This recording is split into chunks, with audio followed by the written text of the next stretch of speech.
Global warming, climate change, and sea levels rising. Politicians, activists, and even our parents keep using these terms, but what do they really mean? This video is going to explore global warming and the science behind it, and the dangerous consequences if we do not try to stop it.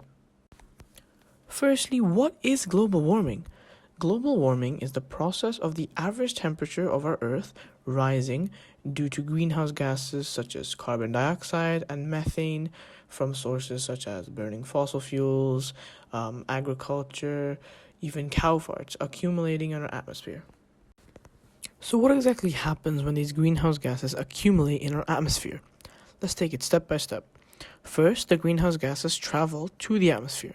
This can be from factories, cow farts, anything. A certain amount of greenhouse gases are normal for the environment, but due to the immense amount of factories, we're producing too much.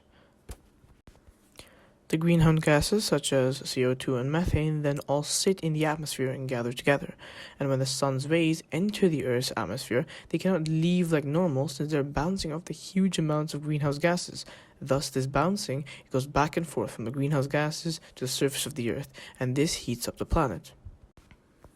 Why is this important? Wouldn't it be nice to have some more sun around outside? The problem with the heating of the planet is that it has huge consequences for daily life.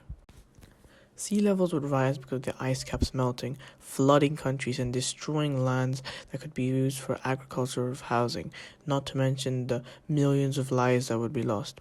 Weather patterns would change, resulting in more extreme weather. Species and ecosystems would collapse and could die out due to the change in temperature, causing loss of food supplies.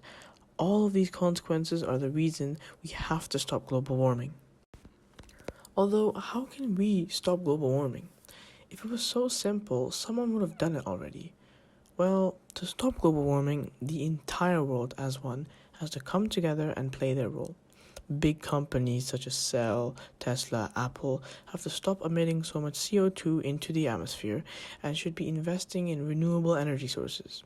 We as a society should be shifting to electric cars and renewable energies to power our homes, and we should vote for leaders who recognize the climate crisis and will deal with it head on. Very simple ways to help lower your carbon emissions that really don't require any effort are to turn off the lights unless absolutely needed. For example, if you go outside, you don't need the lights on in your house. Buy this meat. Doesn't mean you have to go vegan. It can be from 7 times a week to 5. And wear sweaters instead of using a heater. Anyways, that's all for this video. Hopefully, I was able to teach you about the science behind global warming and the grave consequences that await us if we do not do anything to fix it. Thank you for watching.